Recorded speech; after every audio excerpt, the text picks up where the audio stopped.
This is not financial advice, not legal advice, for entertainment, educational purposes only, and anything I say is my opinion.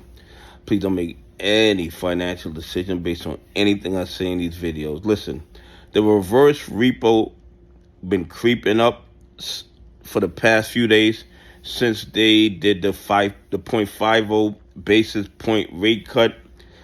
But I believe this is just temporary, and that is if this data is correct. Okay, and that's if this data is correct, because we know that they release whatever data they want to support whatever narrative they want to push down our throats.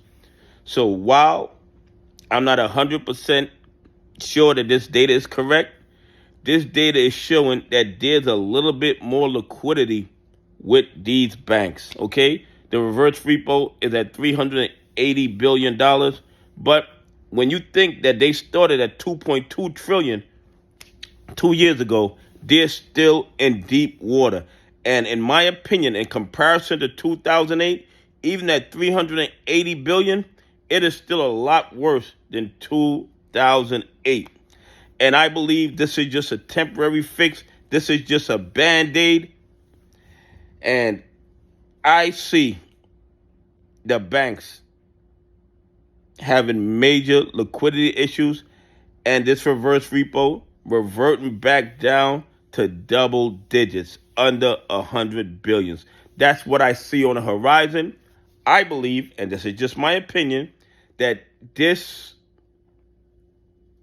robust market that we're seeing is because it's an election year. I've mentioned that many times in the past. I believe after November 5th, no matter who wins the election, we're going to start seeing some major changes in the stock market, because then they won't have to artificially keep the market afloat.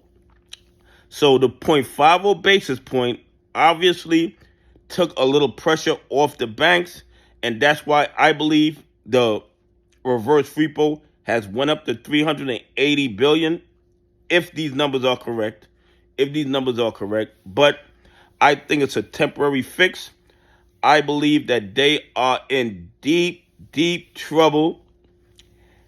And after November 5th, I believe the liquidity issues are going to get a whole lot worse.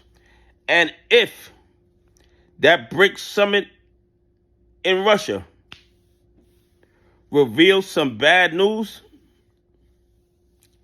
the banks are going to be in trouble before November 5th. Okay? They're going to end up in deep trouble before November 5th. Anyway, please leave some comments. Tell me what you think. Do you think that the reverse repo going up to 380 billion is because of the 0.50 rate cut? Anyway, have a great day. God bless, and I appreciate y'all on this journey with me.